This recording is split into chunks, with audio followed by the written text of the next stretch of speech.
Hello everyone, welcome to my YouTube channel Deepak Chaudhary in chemistry. तो आज हम लोग अपने chapter chemical bonding and molecular structure को कंटिन्यू करेंगे, जहां हम किसके बारे में पढ़ेंगे, आयनिक बॉन्ड के बारे में पढ़ेंगे कि आयनिक बॉन्ड किस तरीके से फॉर्म होगा, क्या क्या उसकी प्रॉपर्टीज हैं। फिर हम पढ़ेंगे इलेक्ट्रोवैलेंसी क्या होता है, लैटिस एनर्जी क्या होती है। कोवलेंट बॉन्ड के बारे में मैं ज्यादा डिस्कस नहीं करूंगा, क्योंकि कोवलेंट बॉन्ड जो है वो आप छोटी क्लास से ही पढ़ते आ रहे हैं, तो कोवलेंट बॉन्ड भी देख लेंगे थोड़ा सा, और साथ ही साथ कोऑर्डिनेट कोवलेंट बॉन्ड की भी बात करेंगे। तो आज हम शुरू करते हैं आयनिक बॉन्ड से कि आयनिक बॉन्ड क्या होता है। तो आज हम लोग पढ़ेंगे कि किस तरीके से आयनिक बॉन्ड फॉर्म होता है।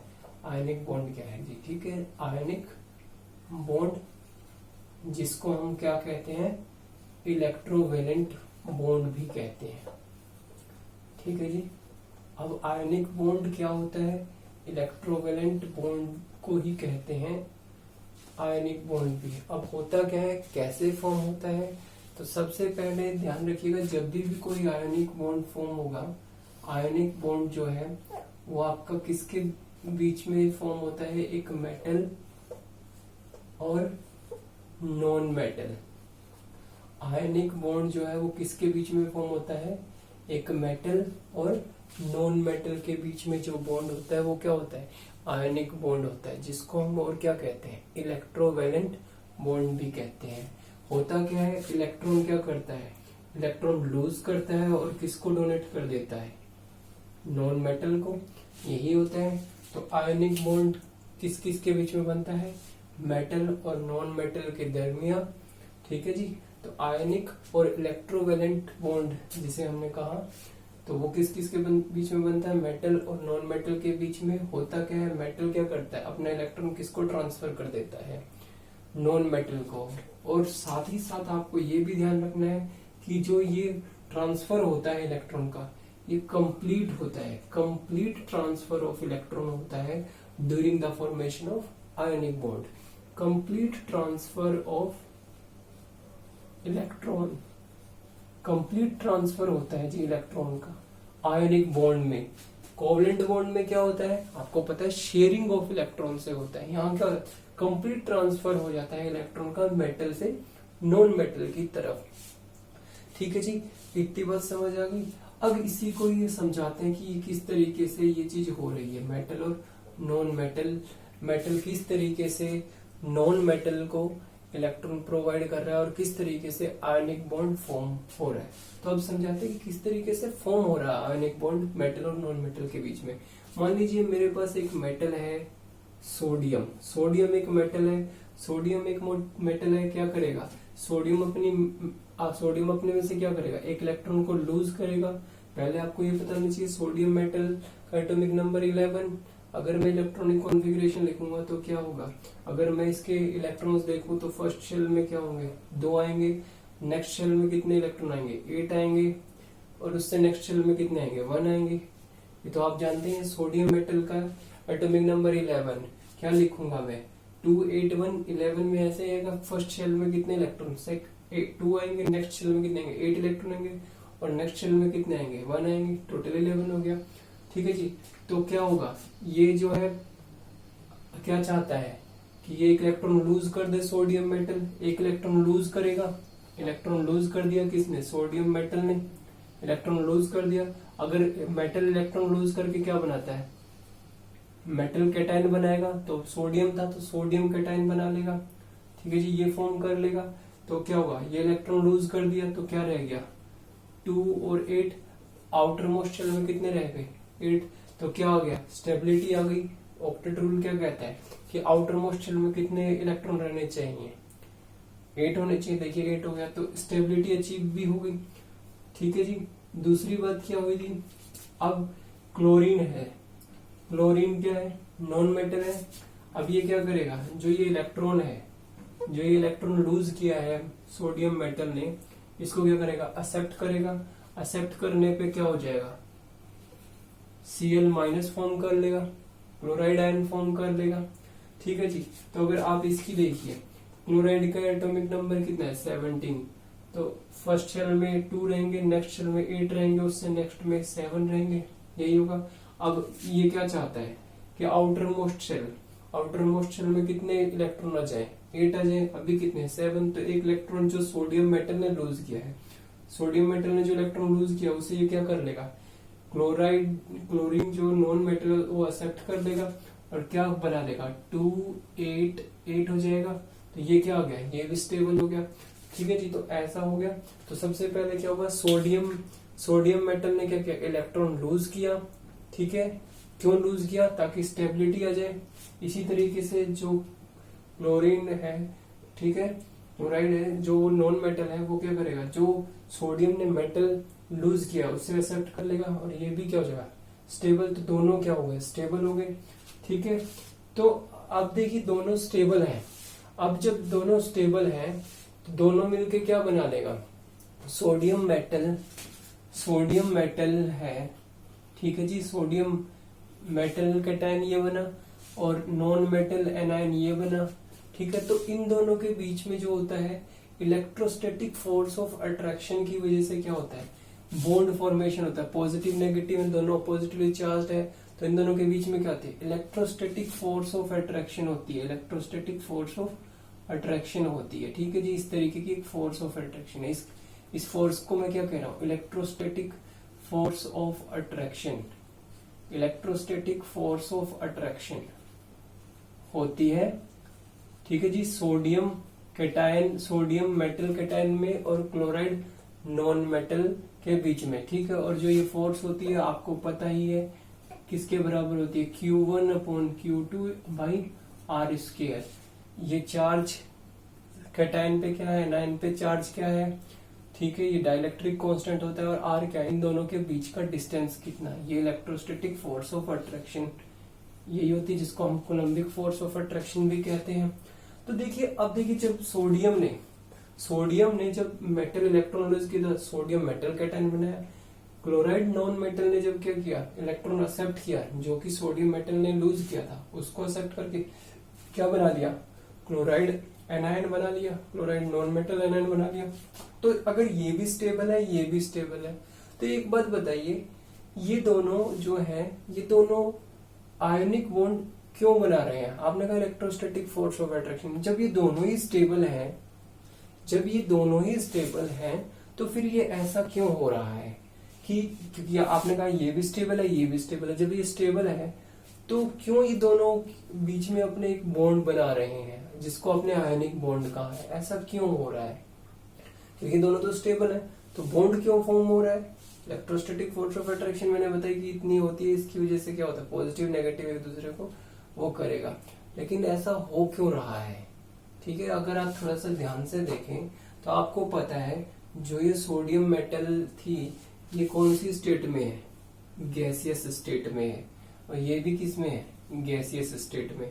इसी तरीके से ये भी गैसियस स्टेट में है, ये भी गैसियस स्टेट में। तो आपको ध्यान रखना है कि जो ये सोडियम कैटायन है और जो ये क्लोराइड एनायन फॉर्म किया है, ये दोनों क्या है, गैसियस स्टेट में है। ठीक है, ये दोनों स्टेबल जरूर है, पर ये और ज्यादा स्टेबिलिटी को अचीव कर सकते हैं। कैसे स्टेबिलिटी को अचीव कर सकते हैं, अगर इन दोनों में क्या हो जाए, फोर्स ऑफ अट्रैक्शन भी होने लग जाए। इलेक्ट्रोस्टैटिक फोर्स ऑफ अट्रैक्शन तो थी पहले भी, और अब ये साथ ही साथ क्या है, ये दोनों गैसियस में भी है। आपको जरा याद होगा कि मैंने आपको आयनाइजेशन एनर्जी पढ़ाई थी। आयनाइजेशन एनर्जी क्या होती है, द अमाउंट ऑफ एनर्जी हमें देनी पड़ेगी, energy the amount of energy required to remove the electron from the isolated neutral gaseous atom. Gaseous atom था, आइसोलेटेड गैसियस एटम से इलेक्ट्रॉन को निकालने के लिए कितने अमाउंट ऑफ एनर्जी की जरूरत पड़ेगी। ठीक है, तो आयनाइजेशन एनर्जी देनी पड़ेगी। और ये कौन सी टर्म थी, इलेक्ट्रॉन एफिनिटी थी, कि the amount of energy released when an electron is added to an isolated neutral gaseous atom. ठीक है, तो ये इलेक्ट्रॉन एफिनिटी थी। ठीक है, तो ये दोनों तो स्टेबल थे, स्टेबल है, तो फिर ये दोनों में फोर्स ऑफ अट्रैक्शन क्यों हो रहा है, तो फोर्स ऑफ अट्रैक्शन इसलिए हो रहा है क्योंकि दोनों गैसियस हैं और गैसियस होने की वजह से क्या चाहता है, गैसियस मॉलिक्यूल है तो वो क्या चाहेंगे, उनकी क्या है, वो एक जगह गैसियस मॉलिक्यूल है तो इधर उधर घूमता रहेगा, तो क्या होगा, तो इनकी वजह से ये दोनों क्या हो जाएंगे, पास पास जाएंगे, दोनों गैसियस होने की वजह से। इस वजह से ये क्या हुआ, इन्होंने एक दोनों के बीच में बॉन्ड बना लिया Na+Cl-। ठीक है, कभी भी आप NaCl आपने कभी भी ऐसा नहीं दिखा होगा, NaCl ऐसा बॉन्ड नहीं बनाया। आयनिक बॉन्ड को आप किसी भी इस तरीके से नहीं दिखा सकते, ये सिर्फ एक फोर्स ऑफ अट्रैक्शन है, कूलम्बिक फोर्स ऑफ अट्रैक्शन है ये। ठीक है, अब ये जो बनेगा ये किस में चलेगा, सॉलिड में चलेगा, तो क्या हो गया, स्टेबिलिटी और ज्यादा आ गई। ठीक है, ये दोनों तो स्टेबल थे, स्टेबल होने की वजह दोनों ने क्यों आयनिक बॉन्ड फॉर्म किया, क्यों इनके बीच में इलेक्ट्रोस्टैटिक फोर्स ऑफ अट्रैक्शन आई, क्योंकि ये दोनों क्या है, गैसियस हैं जी, गैसियस हैं, और गैसेस क्या चाहते हैं, एक दूसरे के आसपास आ जाए, तो ये by electrostatic force of attraction पास पास आ गया, और ये क्या हो गया, सॉलिड में कन्वर्ट हो गया, और NaCl जो है वो सॉलिड फॉर्म में हो गया, और आयनिक बॉन्ड फॉर्म कर लिया दोनों ने एक दूसरे के बीच में। तो होपफुली आपको ये समझ आएगा कि आयनिक बॉन्ड कैसे, क्या क्या है। आयनिक बॉन्ड जो होता है मेटल और नॉन मेटल के बीच में होता है। मेटल क्या करता है, नॉन मेटल को इलेक्ट्रॉन ट्रांसफर करता है, जो ट्रांसफर होता है वो कंप्लीट ट्रांसफर होता है। ठीक है, ये मैंने समझा है कि बॉन्ड फॉर्मेशन कैसे होता है।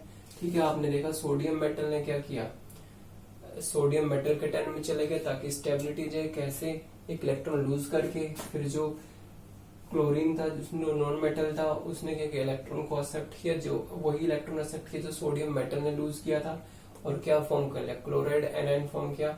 अब ये दोनों जो कैटायन और एनायन बने दोनों स्टेबल है, दोनों स्टेबल है, फिर भी दोनों में कूलम्बिक फोर्स ऑफ अट्रैक्शन लग रही है। ऐसा क्यों, क्योंकि दोनों क्या है, गैसियस है। स्टेबल तो है ही, दोनों स्टेबल है तो फिर दोनों को रिएक्ट नहीं करना चाहिए और फिर आयनिक बॉन्ड नहीं बनेगा। लेकिन गैसेस होने की वजह से क्या होगा, इन दोनों के बीच में क्या होती है, इलेक्ट्रोस्टैटिक फोर्स ऑफ अट्रैक्शन लगती है, जिससे NaCl सॉलिड में कन्वर्ट हो जाता है और ज्यादा स्टेबिलिटी अचीव हो जाती है। तो इस तरीके से क्या होता है, NaCl में क्या होता है, आयनिक बॉन्ड होता है। ठीक है जी, NaCl में क्या हो गया, ये आपका कह सकते हैं कि आयनिक बॉन्ड फॉर्म हो गया। ठीक है जी, इतनी बात आपको समझ आई। अब जो है हम लोग,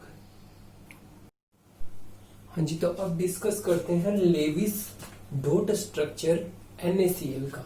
तो अब हम पढ़ेंगे लेविस डॉट स्ट्रक्चर। ठीक है जी, लेविस डॉट स्ट्रक्चर किसका देख रहे हैं हम, लेविस डॉट स्ट्रक्चर NaCl का। ठीक है जी, NaCl का लेविस डॉट स्ट्रक्चर हम सबसे पहले डिस्कस करते हैं कि सोडियम क्लोराइड का लेविस डॉट स्ट्रक्चर कैसा होता है। तो देखिए, आपको पता है कि सोडियम के पास जो है आउटर मोस्ट जो है कितने इलेक्ट्रॉन, आउटर मोस्ट शेल में एक ही इलेक्ट्रॉन है, जिसको मैं एक्स से दिखा देता हूँ। ठीक है जी, सोडियम के पास क्या है, एक ही इलेक्ट्रॉन है जिसको मैंने एक्स से दिखाया आउटर मोस्ट शेल में, वैलेंस में। यहाँ पे ध्यान रखना, लेविस डॉट स्ट्रक्चर में पूरा एक वीडियो बनाऊंगा। हम जो भी इलेक्ट्रॉन्स लेंगे वो आउटर मोस्ट शेल में लेंगे। तो हमको पता है जो आउटर मोस्ट शेल है वो 3s है, वहां कितने इलेक्ट्रॉन है, एक ही इलेक्ट्रॉन है, तो वो मैंने एक्स से दिखाया है। ठीक है जी, अब क्लोरीन जो है वो 17th ग्रुप में आता है, 7 इसके पास इलेक्ट्रॉन है, तो 1 2 3 4 5 6 और 7। ठीक है जी, इसके पास जो वैलेंस इलेक्ट्रॉन है क्लोरीन के पास वो कितने हैं, 7 है। तो होता क्या है, ये क्या करेगा, जो सोडियम जो है वो क्या करेगा, मेटल है, सोडियम मेटल क्या करता है, नॉन मेटल को इलेक्ट्रॉन ट्रांसफर कर देगा, कंप्लीट ट्रांसफर। तो ये क्या करता है, इसको एक इलेक्ट्रॉन दे देगा। जैसे ही ये इसको इलेक्ट्रॉन देगा तो क्या आएगा, सोडियम ने क्योंकि इलेक्ट्रॉन दिया है, इस पे कैसा चार्ज, पॉजिटिव चार्ज। ठीक है, अब क्लोरीन ने क्या लिया है, क्लोरीन ने जब इलेक्ट्रॉन लिया है तो इस पे कैसा चार्ज जाएगा, नेगेटिव चार्ज आएगा। और जो इलेक्ट्रॉन थे जो पहले, वो ऐसे कैसे रहेंगे, 2 4 6 7। अब एक इलेक्ट्रॉन यहां से यहां आ चुका है, वो एक्स था, वही इलेक्ट्रॉन इसके पास आया था। तो जो लेविस डॉट स्ट्रक्चर होगा, आप ऐसे भी बना सकते हैं और या ऐसे भी बना सकते हैं। तो ये NaCl का क्या है, लेविस डॉट स्ट्रक्चर है।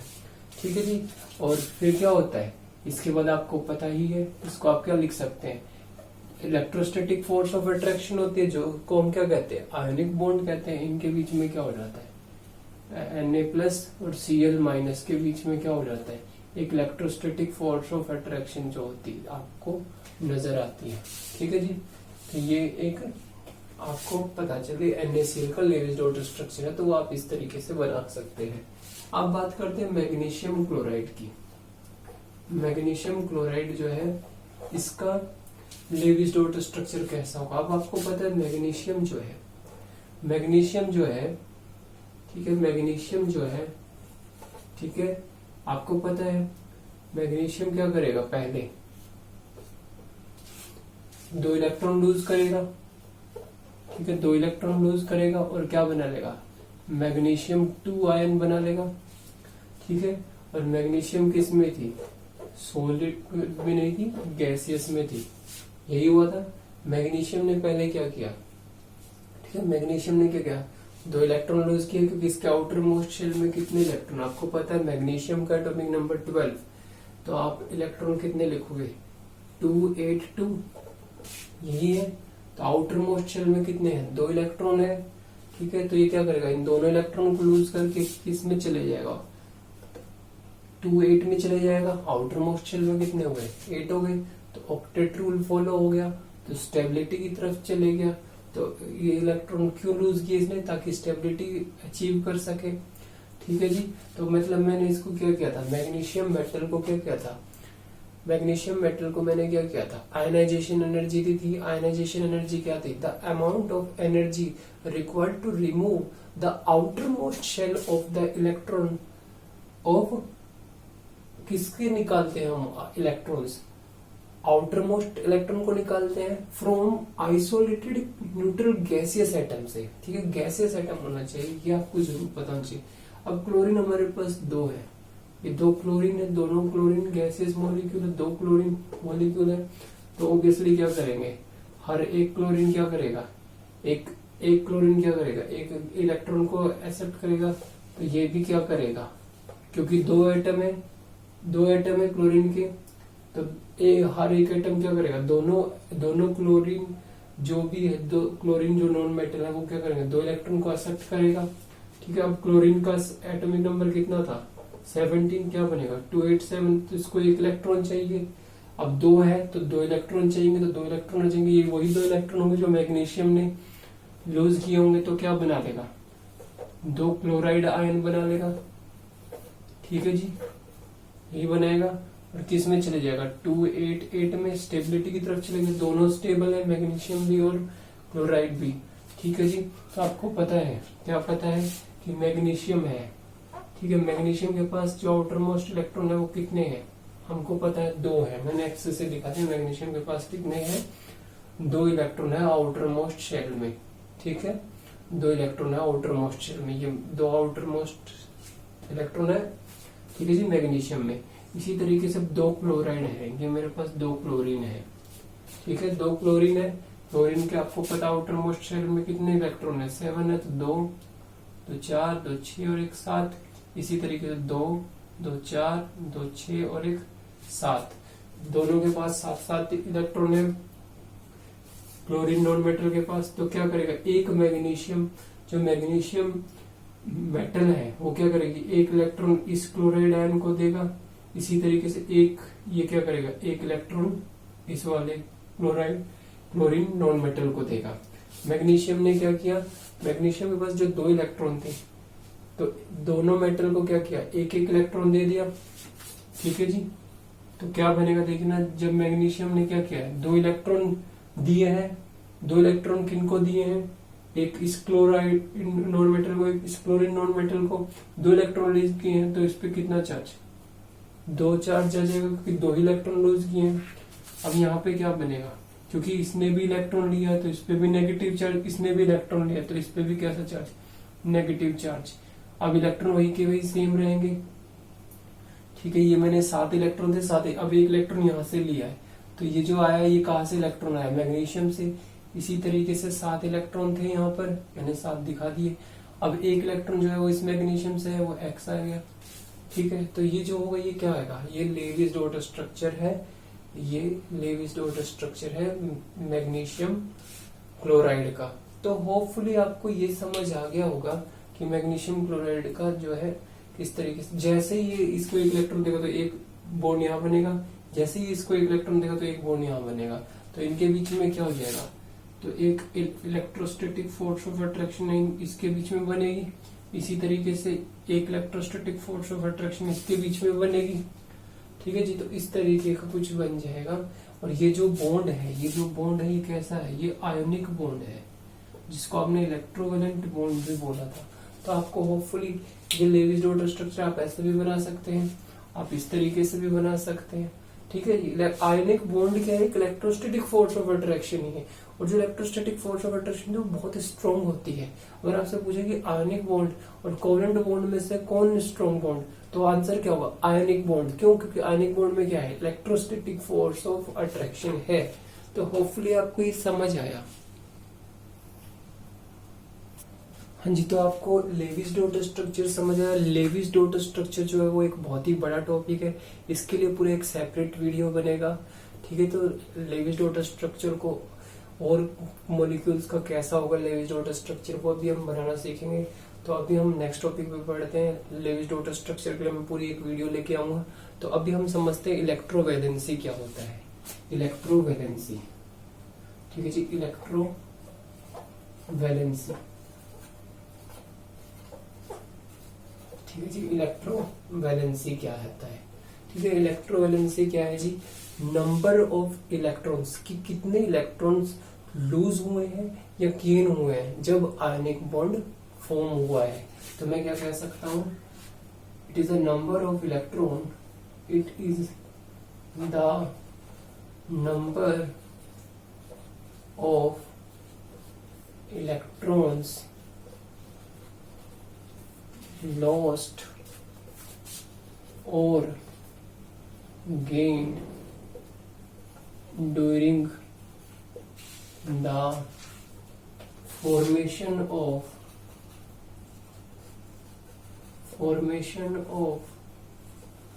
ionic या इलेक्ट्रोवैलेंट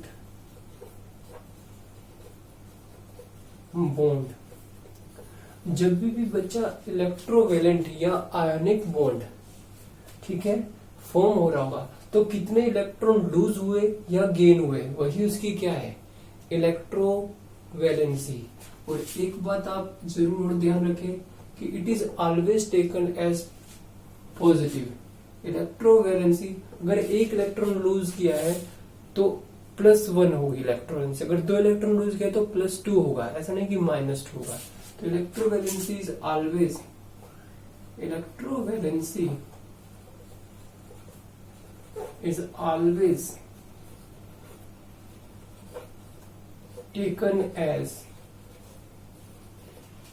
पॉजिटिव, हमेशा पॉजिटिव लेंगे। अगर एक इलेक्ट्रॉन लूज हुआ तो +1, 2 इलेक्ट्रॉन लूज हुए तो +2, 4 इलेक्ट्रॉन गेन हुए तो +4। इस तरीके की जो है हमेशा पॉजिटिव लेनी है आपको इलेक्ट्रोवैलेंसी। ठीक है, अब मैं क्या कहता हूँ, कुछ आपको कुछ ग्रुप्स में बताता हूँ कि कौन सी इलेक्ट्रोवैलेंसी होगी। तो पहले हम जो बात करते हैं वो हम बात करते हैं ग्रुप फर्स्ट की, ग्रुप फर्स्ट। ठीक है, तो ग्रुप फर्स्ट में क्या क्या आता है आपको पता है, कौन कौन से एटम्स है, हाइड्रोजन, लिथियम, सोडियम, पोटेशियम, यही है, और भी सो ऑन है। ठीक है, तो जो इसकी इलेक्ट्रोवैलेंसी होगी, जो इलेक्ट्रोवैलेंसी आपको पता है फर्स्ट ग्रुप में है, तो इसके आउटर मोस्ट शेल में कितने इलेक्ट्रॉन्स होंगे, एक ही होगा। जैसे आप इसके इलेक्ट्रॉनिक कॉन्फ़िगरेशन लिखो 1s1, इसकी लिखोगे तो 2s1, इसकी लिखोगे 3s1, पोटेशियम की 4s1। तो क्योंकि मैंने क्या बताया था, हर एटम या मॉलिक्यूल क्या चाहता है, स्टेबिलिटी को अचीव करना चाहता है। अब इसमें एक इलेक्ट्रॉन है तो एक इलेक्ट्रॉन वो लूज कर देगा और क्या हो जाएगा, स्टेबल बन जाएगा। तो इसकी इलेक्ट्रोवैलेंसी कितनी है, +1 ग्रुप 1 की। इसी तरीके से अगर ग्रुप 2 की बात करें, ग्रुप 2 में आपका क्या क्या आता है, ग्रुप 2 की अगर मैं बात करूं तो आप क्या क्या कहोगे, ग्रुप 2 में कौन कौन से जो है वो एलिमेंट है, तो आप कहोगे बेरिलियम, मैग्नीशियम, कैल्शियम, स्टोरेंशियम यही है।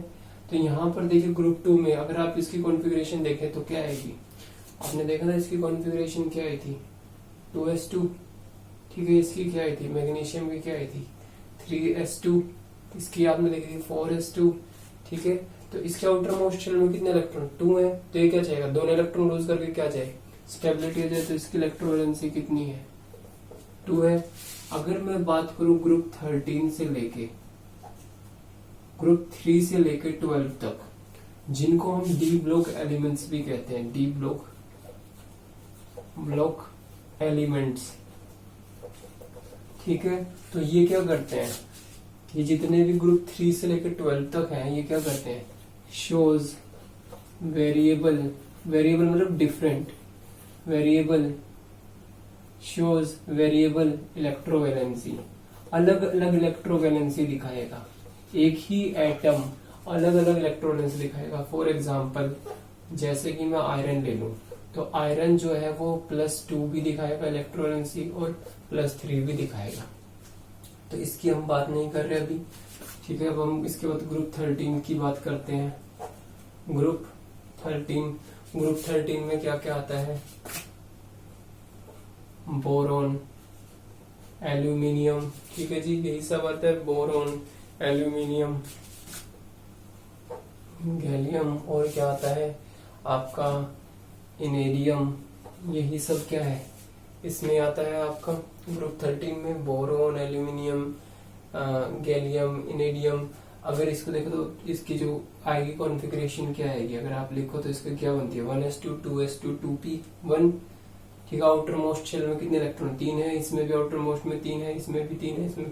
तो ये क्या करता है, अपने तीनों के 3 इलेक्ट्रॉन लूज करके स्टेबिलिटी को अचीव कर लेता है, ठीक है। ग्रुप 14 जो कि आपको पता है, ग्रुप 14 क्या है, कार्बन फैमिली है। कार्बन के नीचे क्या आता है आपको पता होना चाहिए, कार्बन के नीचे सिलिकॉन, जर्मेनियम, टिन, यही है, ठीक है जी।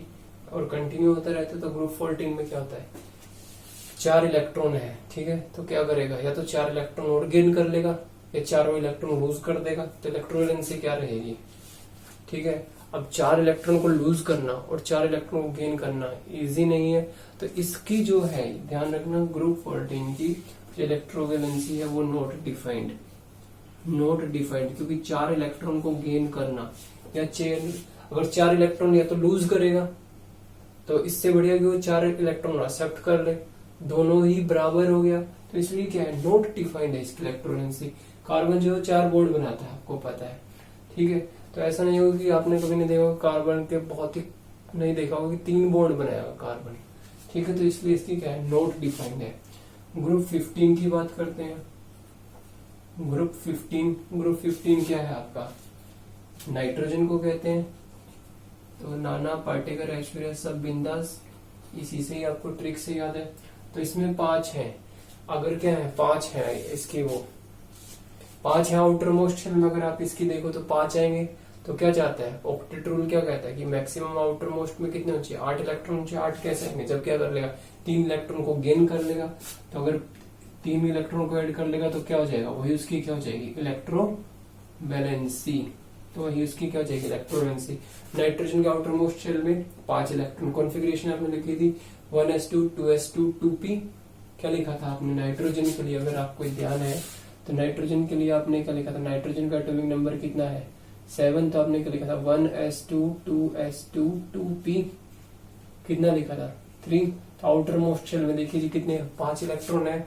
ऑक्टेट रूल क्या कहता है, स्टेबिलिटी प्रदान करने के लिए कितने चाहिए 8 इलेक्ट्रॉन, 5 है तो 3 और मिल जाएगा तो 8 हो जाएगा। तो इसलिए इसकी इलेक्ट्रोवैलेंसी कितनी है 3। ग्रुप 16 की बात करते हैं। ग्रुप 16 की अगर मैं बात करूं तो ऑक्सीजन, सल्फर, सेलेनियम, टेलीरियम यही होते हैं, ठीक है जी, यही है। तो इसकी अगर आप वैलेंसी देखो तो कितनी आएगी +2। इसके आउटर मोस्ट शेल में कितने हैं 6 इलेक्ट्रॉन है, 2 और इलेक्ट्रॉन मिल जाएगा तो 8 हो जाएगा। ग्रुप 17 की अगर बात करें, ग्रुप 17 में 7 है आउटर मोस्ट शेल में। कौन कौन सा, fluorine, chlorine, bromine, iodine. Outer most shell में 7 इलेक्ट्रॉन है तो कितने चाहिए, 1 और इलेक्ट्रॉन चाहिए एक इलेक्ट्रॉन गेन करेगा तो वही उसकी क्या होगी, इलेक्ट्रोवैलेंसी होगी, और क्या हो जाएगा, ऑक्टेट कंप्लीट हो जाएगा। ये इसकी क्या आती है, इलेक्ट्रोवैलेंसी। ठीक है, ग्रुप 18 की आप नहीं बता सकते क्योंकि वो तो ऑलरेडी क्या है, ऑक्टेट रूल को फॉलो कर रहा है, नोबल गैसेस तो ऑलरेडी है। ठीक है जी, तो ये आपको इलेक्ट्रोवैलेंसी समझ आ गई डिफरेंट ग्रुप की। डी ब्लॉक का जो है हम अलग से डिस्कस कर लेंगे कि वेरिएबल इलेक्ट्रोवैलेंसी कैसे शो करता है, जैसे मैंने बताया आयरन का। होपफुली आपको यहाँ तक समझ आया।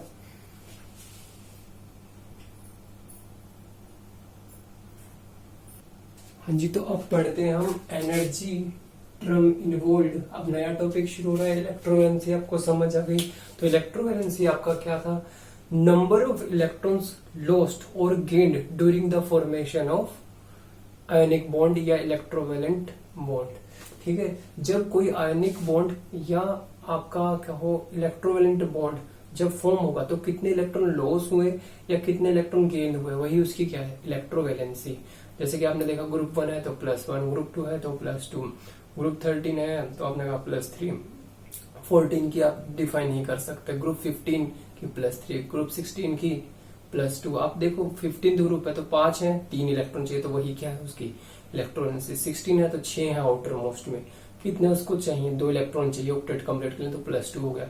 ग्रुप 17 7 है वैलेंस इलेक्ट्रॉन आउटर मोस्ट में, तो 1 इलेक्ट्रॉन चाहिए, 7 है तो 8 जाएंगे, तो एक इसकी क्या हो गई ग्रुप 17 की इलेक्ट्रोवैलेंसी। तो होपफुली आपको इलेक्ट्रोवैलेंसी समझ आ गया। अब हम पढ़ते हैं energy terms involve. Energy terms involve, या आप क्या कहेंगे जी इसको कि favourable condition, favourable conditions, favorable conditions for the formation of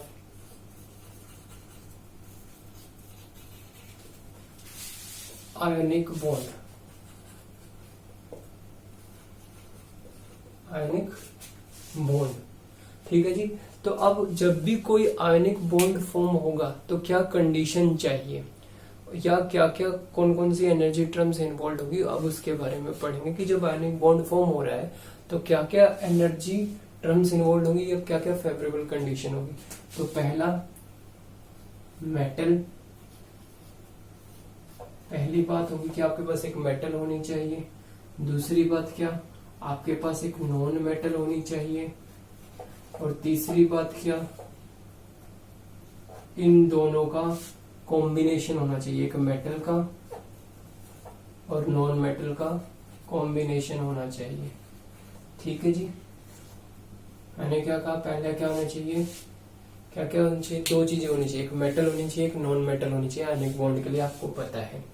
ठीक है, एक मेटल होनी चाहिए, एक नॉन मेटल होनी चाहिए, और फिर उनका कॉम्बिनेशन की जरूरत हमें पड़ेगी इसको समझने के लिए कि आयनिक बॉन्ड फॉर्मेशन होने का क्या क्या फेवरेबल कंडीशन है। ठीक है, कोई मेटल है, मान लीजिए मेरे पास मेटल है, कोई मेटल है M। ठीक है, ये मेटल है अपने गैसियस स्टेट में। ठीक है, सोडियम मेटल है, जैसे मान लीजिए वो गैसियस स्टेट में है तो क्या करता है, जैसे ही मैं इस गैसियस न्यूट्रल गैसियस मेटल को क्या करता हूँ, आयोनाइजेशन एनर्जी देता हूँ। आयोनाइजेशन एनर्जी क्या, the amount of energy required to remove the outer most shell of the metal of the neutral metal, जो भी न्यूट्रल मेटल है वो जब गैसियस स्टेट में है तो उसको इलेक्ट्रॉन लूज करने के लिए जो एनर्जी की जरूरत पड़ेगी वही क्या होती है, आयोनाइजेशन एनर्जी। तो जैसे ही मैं इस मेटल को, इस गैसियस न्यूट्रल गैसियस मेटल को क्या करता हूँ, कुछ एनर्जी देता हूँ, तो क्या होता है, ये मेटल क्या करेगा, अपना इलेक्ट्रॉन लूज करेगा और क्या बना लेगा, गैसियस मेटल आयन बनाएगा, गैसियस मेटल आयन बनाएगा, गैसियस मेटल कैटायन बनाएगा। यही बनाया मैंने। ठीक है जी, मैंने क्या कहा, सबसे पहले मेटल है, मेटल को मुझे क्या करना पड़ेगा, कुछ एनर्जी देनी पड़ेगी। जब एनर्जी देनी पड़ेगी तो क्या होगी, कुछ ना कुछ एनर्जी एब्जॉर्ब होगी, कुछ ना कुछ क्या होगी, एनर्जी एब्जॉर्ब होगी। ठीक है, मैं क्या कह रहा हूं, मेटल जो गैसियस, जो न्यूट्रल गैसियस मेटल है, इसको मैंने क्या किया, कुछ एनर्जी दी है। जब मैंने एनर्जी दी है तो एनर्जी क्या होगी, एब्जॉर्ब होगी। जैसे ही ये मेटल, गैसियस मेटल एनर्जी को एब्जॉर्ब करेगा, जैसे ही हम इसको एनर्जी देंगे तो मेटल क्या करेगा, अपना इलेक्ट्रॉन लूज करेगा और किस में चेंज हो जाएगा, गैसियस मेटल कैटायन में चेंज हो जाएगा। ठीक है, by the loss of electron. और जो ये एनर्जी एब्जॉर्ब हुई है, इसी को ही हम क्या कहते हैं, आयोनाइजेशन एनर्जी। आयोनाइजेशन एनर्जी, ठीक है, आयोनाइजेशन एनर्जी। ठीक है, अब मान लीजिए मेटल को अगर मुझे कम एनर्जी दे के ही मैंने इलेक्ट्रॉन निकाल लिया तो क्या होगा, इजी होगा मेरे लिए। भाई हम क्या चाहेंगे, हम एनर्जी कम लगाए। तो अगर मेटल को कम एनर्जी दे के ही मैंने इलेक्ट्रॉन को निकाल लिया के लिए, ठीक है जी, ताकि वो गैसियस मेटल के टर्न में चेंज हो जाए। तो आयनाइजेशन एनर्जी क्या थी कि कितनी एनर्जी मैंने मेटल, गैसियस मेटल को दी है ताकि उसका आउटर मोस्ट इलेक्ट्रॉन क्या हो जाए, लूज हो जाए और वो किस में कन्वर्ट हो जाए, गैसियस मेटल के टर्न में। तो अगर मैं कम से कम एनर्जी दूंगा, अगर ये आयनाइजेशन एनर्जी में क्या करूंगा, मिनिमम दूंगा, कम से कम। हम क्या चाहते हैं, एनर्जी कम है। अगर कम एनर्जी दूं, अगर मैं कम एनर्जी दूं और ये इलेक्ट्रॉन निकल जाए तो क्या होगा, फेवरेबल कंडीशन होगी भाई, क्योंकि सब क्या चाहते हैं, मैं कम एनर्जी लूं और काम हो जाए। तो पहला तो ये हो गया कि दूसरी बात क्या थी, जो नॉन मेटल है मान लीजिए वो एक्स है, ठीक है, जो है आपकी नॉन मेटल वो एक्स है, ये भी किस में है, गैसियस स्टेट में है। अब जो इलेक्ट्रॉन मेटल ने लूज किया है ये क्या करेगा, ठीक है, कोई भी नॉन मेटल हो सकती है, जैसे कि क्लोरीन है, ठीक है, आपको पता है क्लोरीन के आउटर मोस्ट शेल कितने 7 है, तो ये क्या चाहेगा, स्टेबिलिटी की तरफ आना चाहेगा। तो ये क्या करेगा, उसके लिए एक इलेक्ट्रॉन एक्सेप्ट कर लेगा। वो एक्सेप्ट कहां से करेगा, जो मेटल ने क्या किया, इलेक्ट्रॉन लूज किया, उसको एक्सेप्ट करके क्या बना लेगा, गैसियस मेटल एनायन बना, गैसियस नॉन मेटल एनायन बना लेगा। तो ये अब ये कब होगा, जैसे ये गैसियस नॉन मेटल क्या करेगा, इलेक्ट्रॉन को एक्सेप्ट करेगा, ठीक है, तो क्या होगा, एनर्जी रिलीज होगी। इस प्रोसेस के दौरान क्या होगा, एनर्जी रिलीज होगी, क्योंकि आपको पता है एनर्जी क्यों रिलीज हुई है, क्योंकि आपको पता है जब भी आप किसी गैसियस नॉन मेटल के अंदर क्या करते हैं, किसी इलेक्ट्रॉन को ऐड करते हैं तो एनर्जी क्या होती है, रिलीज होती है, जिसको आपने क्या कहा था, इलेक्ट्रॉन एफिनिटी, जिसको आपने क्या कहा था, इलेक्ट्रॉन एफिनिटी।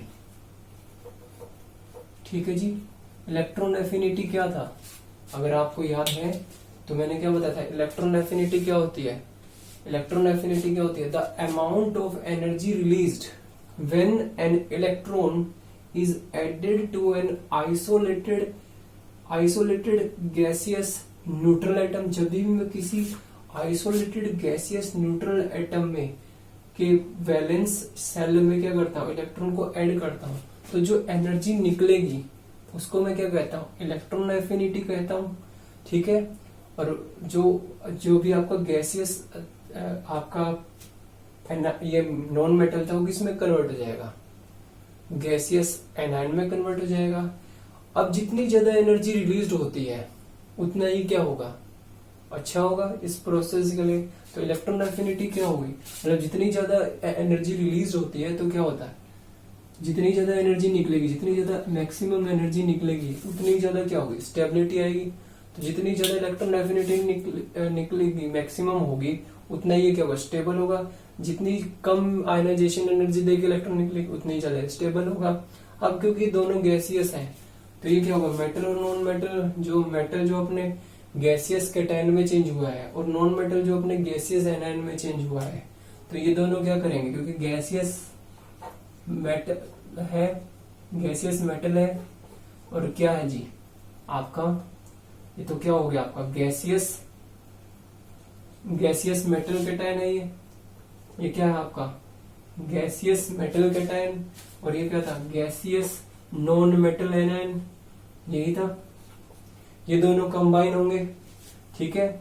जब ये दोनों कंबाइन होंगे तो क्या होगा, क्यों कंबाइन होंगे, क्योंकि एक तो force of electrostatic force of attraction होगी, साथ ही साथ ये क्या होगा, इलेक्ट्रोस्टैटिक फोर्स ऑफ अट्रैक्शन के साथ साथ क्या होगा, जब ये दोनों कंबाइन होंगे तो क्या होगा, इलेक्ट्रोस्टैटिक फोर्स, और ये दोनों क्या गैसियस रिएक्टेंट्स हैं, तो क्या होगा, ये MX फॉर्म कर लेगा, ठीक है। और इन दोनों के बीच में क्या होगी, एक आयोनिक बॉन्ड होगा, इन दोनों के बीच में क्या होगा, एक आयोनिक बॉन्ड होगा, ठीक है। जब ये दोनों कंबाइन होंगे, गैसियस मेटल कैटायन और गैसियस नॉन मेटल एनायन, ठीक है, जब ये दोनों कंबाइन होगा तो क्या होगा, इलेक्ट्रोस्टैटिक फोर्स ऑफ अट्रैक्शन की वजह से कंबाइन होगा, और जब इलेक्ट्रोस्टैटिक फोर्स ऑफ अट्रैक्शन होगी तो बॉन्ड कौन सा बनेगा, आयोनिक बॉन्ड बनेगा। तो इन दोनों के बीच में जो बनेगा, मेटल और नॉन मेटल के बीच में जो भी बॉन्ड बना वो कौन सा था, आयोनिक बॉन्ड फॉर्म हुआ था।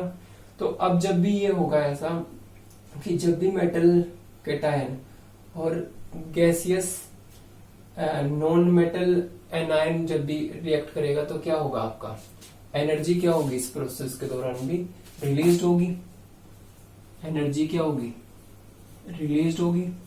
और इसी जो एनर्जी रिलीज होगी जब एक मेटल, गैसियस मेटल कैटायन और गैसियस नॉन मेटल एनायन जब भी कंबाइन होगा तो क्या होता है, एनर्जी रिलीज होती है, ठीक है। और इसी जो ये एनर्जी रिलीज होती है इसी को हम क्या कहते हैं, लैटिस एनर्जी, लैटिस एनर्जी, ठीक है। और जितनी ज्यादा एनर्जी रिलीज होगी, मतलब जितनी ज्यादा मैक्सिमम से मैक्सिमम जितनी ज्यादा एनर्जी रिलीज होगी, ठीक है, जितनी ज्यादा मैक्सिमम से मैक्सिमम जो एनर्जी रिलीज होगी उतना ही क्या होगा, ये स्टेबल होगा। जो आयोनिक कंपाउंड बना है एक तरीके से आपका क्या बना है, ये आयोनिक कंपाउंड बना है, ये आयोनिक कंपाउंड बन गया आपका, क्योंकि भाई आयोनिक कंपाउंड में इसको क्यों कह रहा हूँ, दोनों के बीच में क्या है, आयोनिक बॉन्ड बना है, ठीक है। आयोनिक बॉन्ड क्यों बना है, क्योंकि एक gaseous metal, electrostatic force of attraction, और दोनों ये क्या है, गैसियस है, तो एनर्जी रिलीज जितनी ज्यादा ये रिलीज होगी, ठीक है, उतना ही ज्यादा ये क्या होगा, स्टेबल होगा। तो लैटिस एनर्जी अगर आपसे पूछे को क्या होता है, लैटिस एनर्जी क्या होता है, तो आपसे कोई पूछे कि लैटिस एनर्जी क्या होता है तो आप क्या कहोगे, लैटिस एनर्जी क्या होता है, तो आप क्या कहोगे, अगर आप यहां से देखें तो आप कहोगे लैटिस एनर्जी, देखिए, when a gaseous metal cation combines with gaseous non metal anion to form ionic compound, the energy released is called lattice energy। या दूसरी तरीके से आप क्या कह सकते हैं, when one mole of ionic compound is formed from its constituent gaseous metal cation and anion, the energy released is called lattice energy। तो lattice energy अगर मैं डिफाइन करना चाहूँ तो क्या कहोगे, when 1 mole of ionic compound, when 1 mole of ionic compound is formed from its constituents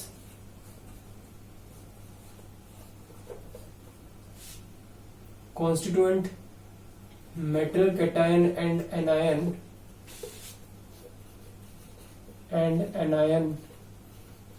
यही किया मैंने। when 1 mole, एक मोल बना है, when 1 mole of ionic compound is formed from its constituent metal cation and anion, the energy released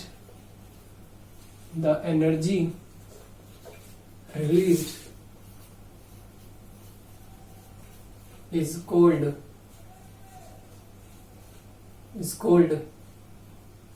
lattice energy, is called lattice energy। For example, अगर मैं एक example से लूं, अगर एक आपके पास सोडियम मेटल कैटायन है और एक क्या है, क्लोराइड एनायन है, तो ये क्या करेगा, 1 मोल NaCl का बना लेगा, सॉलिड यही बनाएगा, ठीक है। तो क्या कह सकते हैं आप, when 1 mole of ionic compound is formed from its gaseous metal cation and anion, the energy released during this process is called lattice energy। तो आपको समझ आया लैटिस एनर्जी क्या होता है। तो अगर आपसे कोई इजी वे में पूछे कि लैटिस एनर्जी क्या होता है, तो एक मोल आयनिक कंपाउंड को फॉर्म होने के लिए उसके कैटायन और एनायन से, तो जो एनर्जी रिलीज होगी इस प्रोसेस के दौरान, जब एक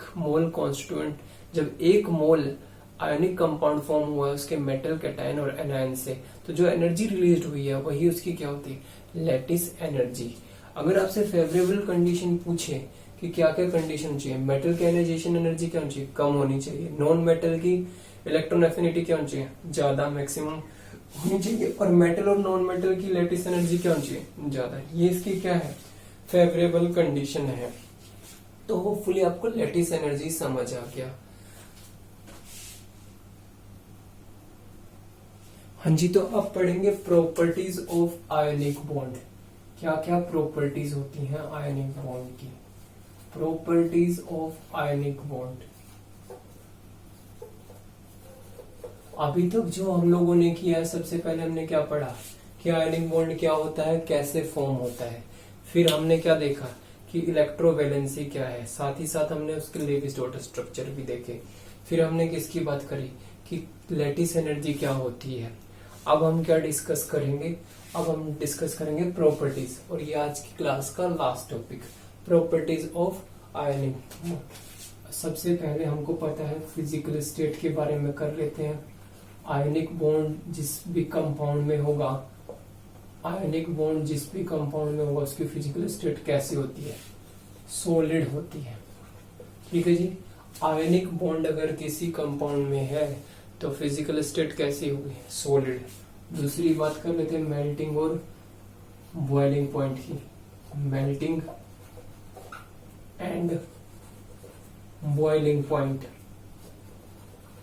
बॉइलिंग पॉइंट, मेल्टिंग और बॉइलिंग पॉइंट जो होता है वो क्या होगा, किसी भी आयनिक कंपाउंड का क्या होगा भाई, हाई होगा। क्यों हाई होगा, क्योंकि इलेक्ट्रोस्टैटिक फोर्स ऑफ अट्रैक्शन है तो वेरी हाई। इसका मेल्टिंग और बॉइलिंग पॉइंट क्या होता है, किसी भी आयनिक कंपाउंड का, मतलब जिसमें आयनिक बॉन्ड होगा क्या होगा, बहुत ज्यादा होगा। क्यों होगा, मेल्टिंग और बॉइलिंग पॉइंट क्या होगा, बहुत ज्यादा हाई होगा आयनिक कंपाउंड्स का। क्यों, क्योंकि इलेक्ट्रोस्टैटिक फोर्स ऑफ अट्रैक्शन होती है, और इलेक्ट्रोस्टैटिक फोर्स ऑफ अट्रैक्शन क्या होती है, बहुत ज्यादा स्ट्रॉन्ग होती है। ठीक है। तीसरी बात करेंगे हम कंडक्टिविटी की। कंडक्टिविटी जो होती है किसी भी आयनिक कंपाउंड की, ये क्या होता है, bad conductor of electricity. Bad conductor होते हैं इलेक्ट्रिसिटी के, कौन, आयोनिक कंपाउंड्स। किसमें, in solid state. In solid state, solid state में कोई भी आयोनिक कंपाउंड, सॉलिड स्टेट में, ध्यान से सुनना ये बात, आयोनिक कंपाउंड यदि सॉलिड स्टेट में है, फिजिकल स्टेट वही होती है मैक्सिमम, ऐसा नहीं है कि हमेशा ही फिजिकल स्टेट सॉलिड हो सकती है, एक्वस स्टेट में भी जा सकता है। भाई हीट कर देंगे अगर हम, सॉलिड हो तो वो क्या हो जाएगा, मोल्टन में भी जा सकता है, अगर वाटर डालेंगे तो एक्वस में भी जा सकता है।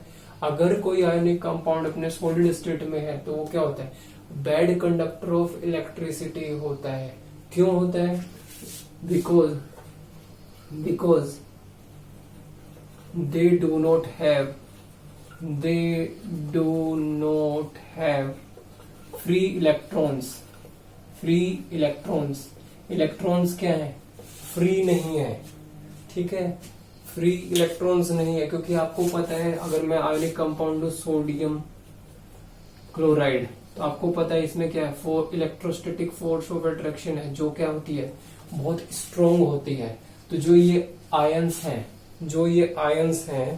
ये क्या है, आप they do not have free ions कह लीजिए, क्योंकि आयंस है, यहाँ पर इलेक्ट्रॉन्स की बात नहीं कर रहा मैं, ions, free ions, because they do not have free ions. जो ये सोडियम आयन है और क्लोराइड आयन है, ये क्या है, फ्री नहीं है। क्यों नहीं फ्री है, क्योंकि इनके बीच में क्या है, इलेक्ट्रोस्टैटिक फोर्स ऑफ अट्रैक्शन है। इलेक्ट्रोस्टैटिक फोर्स ऑफ अट्रैक्शन है जो क्या है, बहुत ज्यादा स्ट्रॉन्ग होती है। अगर इलेक्ट्रोस्टैटिक फोर्स ऑफ अट्रैक्शन ने क्या हुआ, आयन को पकड़ के रखा हुआ है सॉलिड स्टेट में। जब आयनिक कंपाउंड सॉलिड स्टेट में है तो जो ये आयंस हैं, इलेक्ट्रोस्टैटिक फोर्स ऑफ अट्रैक्शन की वजह से क्या हुआ, एक दूसरे से बंधे हुए, तो ये लोग फ्री नहीं है। जब आयंस फ्री नहीं है तो कंडक्टिविटी किसकी वजह से होती है? जब आयंस क्या करता है, माइग्रेट करता है एक जगह से दूसरी जगह। जब आयंस मूवमेंट करते हैं तभी तो कंडक्टिविटी शो करेगा। तो ये तो फ्री नहीं है, क्योंकि इलेक्ट्रोस्टैटिक फोर्स ऑफ अट्रैक्शन की वजह से जो क्या होती है बहुत स्ट्रॉन्ग होती है। तो इस वजह से क्या होते हैं, ये बैड कंडक्टर होते हैं इलेक्ट्रिसिटी के। कौन? Ionic compounds. किस फॉर्म में? सॉलिड स्टेट में। बट इन मोल्टन, मोल्टन मतलब जब हमने उसको क्या किया है, आयनिक कंपाउंड को हीट कर दिया है। बट इन मोल्टन स्टेट और एक्वस स्टेट, एक्वस स्टेट का मतलब क्या है, जब हमने उसको क्या कर दिया, आयनिक कंपाउंड में वाटर ऐड कर दिया। तो जब हम किसी मोल्टन स्टेट में कैसे कन्वर्ट करेंगे किसी आयनिक कंपाउंड को? जब मैं उसको हीट कर दूंगा। जब मैं हीट करूंगा तो जो इलेक्ट्रोस्टैटिक फोर्स ऑफ अट्रैक्शन है ये क्या हो जाएगी, ब्रेक डाउन हो जाएगी और आयंस क्या हो जाएंगे, फ्री हो जाएंगे। जैसे फ्री हो तो कंडक्टिविटी बढ़ जाएगी। जब मैं एक्वस स्टेट में लेके जाऊंगा किसी आयनिक कंपाउंड को तो वाटर ऐड कर दूंगा। वाटर ऐड करने से electrostatic force of attraction 81% time क्या हो जाती है, डिक्रीज हो जाती है। तो ये फोर्स ऑफ अट्रैक्शन फिर डिक्रीज हो जाएगी तो आयंस फिर फ्री हो जाएंगे। तो आयंस क्या करेंगे, माइग्रेट करेंगे। तो क्या हो जाएगा, कंडक्टिविटी बढ़ जाएगी। बट इन मोल्टन स्टेट और aqueous state, but in molten state and aqueous state, क्योंकि दोनों अलग अलग हैं। इन molten state and in aqueous state the ionic compound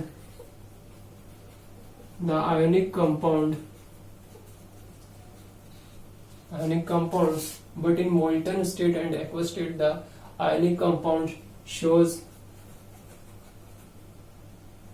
good conductivity, but in molten state and aqueous state the ionic compound shows good conductor of electricity, good conductor of electricity। ठीक है जी। तो solid state में ionic compound जो होते हैं bad conductor होते हैं, लेकिन एक्वस और मोल्टन स्टेट में आयनिक कंपाउंड क्या होते हैं, गुड कंडक्टर ऑफ इलेक्ट्रिसिटी होते हैं। फोर्थ बात करते हैं आइसोमेरिज्म की। आयनिक कंपाउंड जो है आइसोमेरिज्म शो नहीं करते, they do not shows isomerism. अब ये आइसोमेरिज्म क्या है, ऑर्गेनिक कंपाउंड्स में आप पढ़ोगे आइसोमेरिज्म क्या होता है, सेम मोलिकुलर फॉर्मूला। जैसे कि आपको पता है ये क्या है, C6H12O6।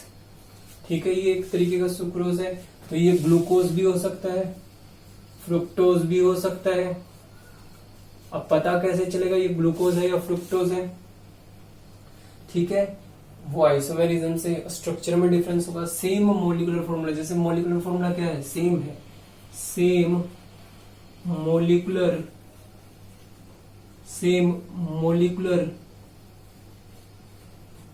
Formula but different structural formula,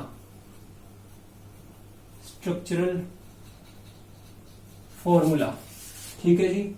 ionic compound जो वो आइसोमेरिज्म को शो नहीं करते। आइसोमेरिज्म क्या होता है, जिनका सेम मोलिकुलर फॉर्मूला होता है बट डिफरेंट क्या होता है, स्ट्रक्चरल फॉर्मूला होता है। ठीक है जी।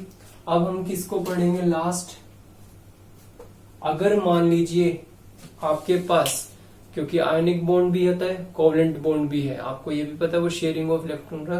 कोवलेंट बॉन्ड के बारे में मैंने पहले ही कहा था, हम ज्यादा डिस्कशन नहीं करेंगे क्योंकि आप छोटी क्लास से ही पढ़ते आ रहे हैं। By sharing pairing of electron से जो फॉर्म होता है वो होता है कोवलेंट होता है। तो अब जो है आयनिक, अगर मान लीजिए रिएक्टेंट्स हैं इन अ रिएक्शन, ठीक है, अगर मान लीजिए कोई रिएक्शन हो रही है तो आयोनिक रिएक्टेंट्स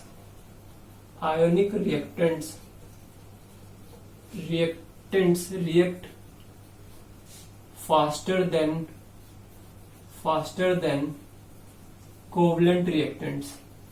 अगर मान लीजिए मैंने आपको 2-3 रिएक्शन लिख दी है और एक में आयोनिक रिएक्टेंट्स हैं और एक में कोवलेंट रिएक्टेंट्स हैं, तो जो आयोनिक रिएक्टेंट्स होंगे वो क्या करेंगे, फास्ट रिएक्ट करेंगे, क्योंकि आयंस होते हैं वो इधर से उधर माइग्रेट करते रहते हैं और वो गैसेस में होते हैं, आपको मैंने बताया था। तो वो क्या करते हैं, फास्ट रिएक्शन शो करते हैं। फॉर एग्जाम्पल, अगर मैं एग्जाम्पल से लेके समझाऊं, जैसे कि आपके पास मान लीजिए सोडियम क्लोराइड है, और आपने इसकी रिएक्शन कराई है सिल्वर नाइट्रेट से, ठीक है।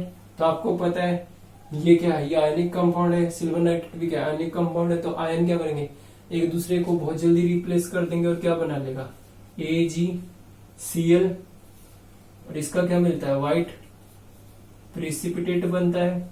अगर किसी रिएक्शन में प्रेसिपिटेट मिल रहा है तो वो बहुत फास्ट रिएक्शन होती है, और आपको पता है ये आयोनिक रिएक्टेंट्स है, तो आयोनिक रिएक्टेंट्स क्या होंगे, बहुत फास्ट रिएक्शन करेगा, और साथ ही साथ क्या बनेगा, Na के साथ क्या बनेगा, सोडियम नाइट्रेट, NaNO3, यही बनेगा, ठीक है। तो ये रिएक्शन क्या होती है, बहुत फास्टर होगी। क्यों फास्टर होगी, क्योंकि इसमें क्या है, आयोनिक रिएक्टेंट्स है। तो होपफुली आपको आयनिक बॉन्ड या आयनिक कंपाउंड्स की प्रॉपर्टी समझ आई। अगर आपको मेरा वीडियो अच्छा लगा तो please like, share and subscribe. मिलते हैं नेक्स्ट वीडियो में लेविस डॉट स्ट्रक्चर के साथ। Thank you so much.